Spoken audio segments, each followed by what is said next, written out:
भी दो प्रकार का होता है, स्थूल और सूक्ष्म।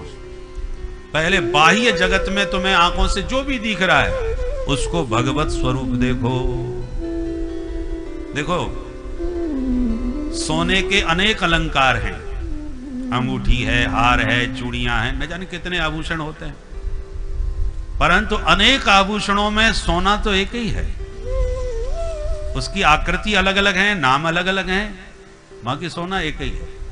उसी प्रकार संसार में नाम रूप, स्त्री पुरुष आदि के रूप में भेद तो बहुत हैं, पर ये जितने भी अनेक रूप नाम रूपात्मक जो जगत प्रपंच है उसमें मेरे प्रभु एक ही हैं, जो अनेक रूपों में अभिव्यक्त हो रहे हैं। सिया राम मैं सब जग जान।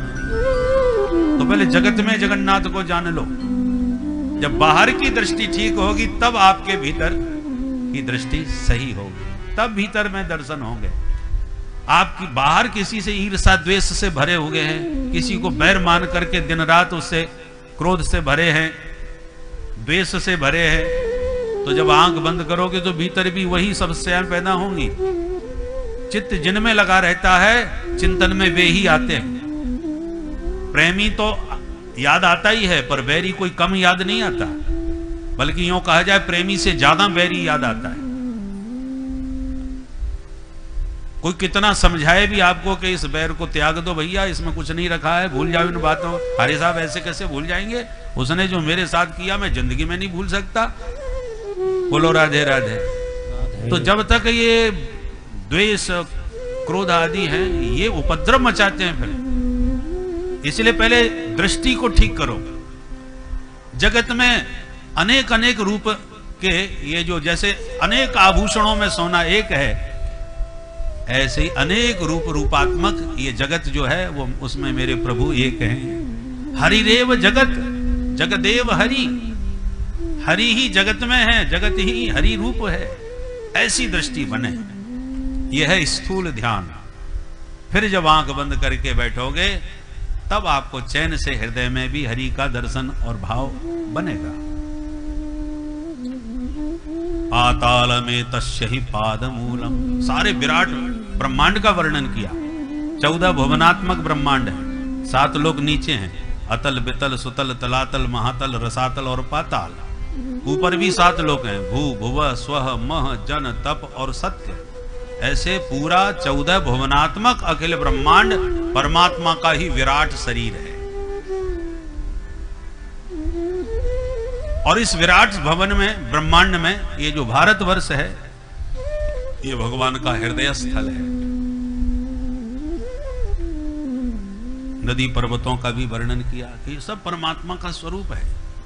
भगवान जैसे शरीर में कितनी नाड़ियां चल रही हैं, अनगिनत नाड़ियां हैं, ऐसी ये जो विराट ब्रह्मांड में जो भारतवर्ष है इसमें ये गंगा यमुना सरस्वती आदि जो नदियां हैं ना, ये भगवान के शरीर की नाड़ियां हैं।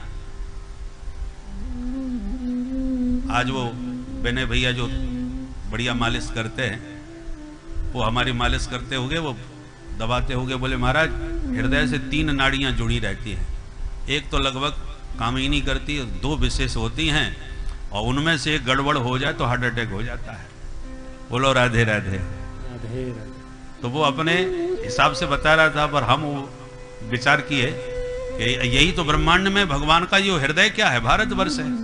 और भारतवर्ष से जो इसमें भागवत में वर्णन है कि ये जो नदियां प्रवाहित हो रही हैं ये सब भगवान के शरीर की नाड़ियां हैं। और भगवान के हृदय की जो प्रमुख नाड़ियां हैं 3, कौन? गंगा यमुना सरस्वती। उसमें एक नाड़ी तो लगभग खराब है, जैसे सरस्वती, दर्शन ही नहीं होते, गुप्त है, लुप्त है, तो वो तो काम ही नहीं कर रही, दिखाई नहीं पड़ रही।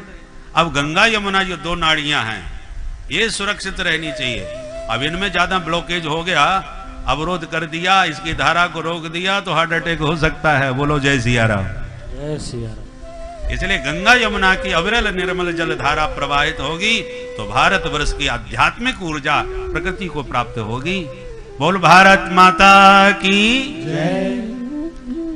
तो विराट ब्रह्मांड का वर्णन किया है यहां पर सुखदेव जी ने परीक्षित को बताया कि ये सारे विराट ब्रह्मांड में उसी परमात्मा का दर्शन करो।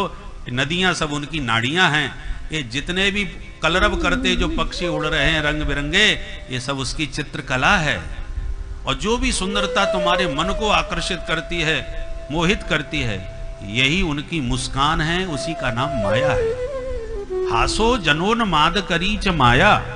भगवान मुस्कुरा के किसको दीवाना नहीं बना देते। तो जिसका जब खिलता हुआ सुमन हो, कोई भी वस्तु जो तुम्हारी चित्त को आकर्षित करती है, उसी में माधव की मधुर मुस्कान का दर्शन करो माया के रूप में। जैसी दृष्टि वैसी सृष्टि। आप सृष्टि को नहीं बदल सकते, वो जैसी है चलेगी। आप अपनी दृष्टि को ठीक कीजिए। जब आपकी दृष्टि बढ़िया हो जाएगी तो तुम्हें ये सारी सृष्टि भी बड़ी प्यारी लगने लगेगी। गुण दोषात्मक जगत है। जड़ चेतन गुण दोष में विश्वकीन करतार। संत हंस गुण गहें पय परिहरिवार विकार। हंस की विशेषता है, पानी मिला के दूध रख दो, दूध पी लेगा, पानी को छोड़ देगा। ऐसी गुण और दोष से सारी सृष्टि भरी पड़ी है। आप अपनी दृष्टि को ठीक करें। जहां भी कोई बढ़िया बात मिले उसे निकाल लो। अब जहां समझ में बात ना आवे उसे छोड़ दो। बुराई को क्यों पकड़ के बैठे हो?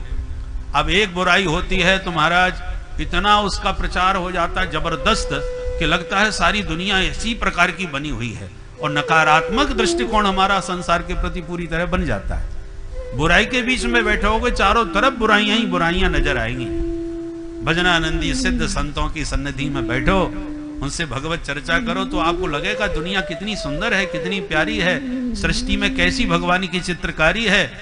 तो जैसे लोगों के बीच में बैठोगे वैसा आपका नजरिया बनेगा, दृष्टि में संसार वैसा ही दिखने लगता है। इसलिए सृष्टि को सुधारने का प्रयास न करो, सबसे पहले हम अपनी दृष्टि को सुधारें। जब हम सुधर जाएंगे तो बहुत आपको आनंद।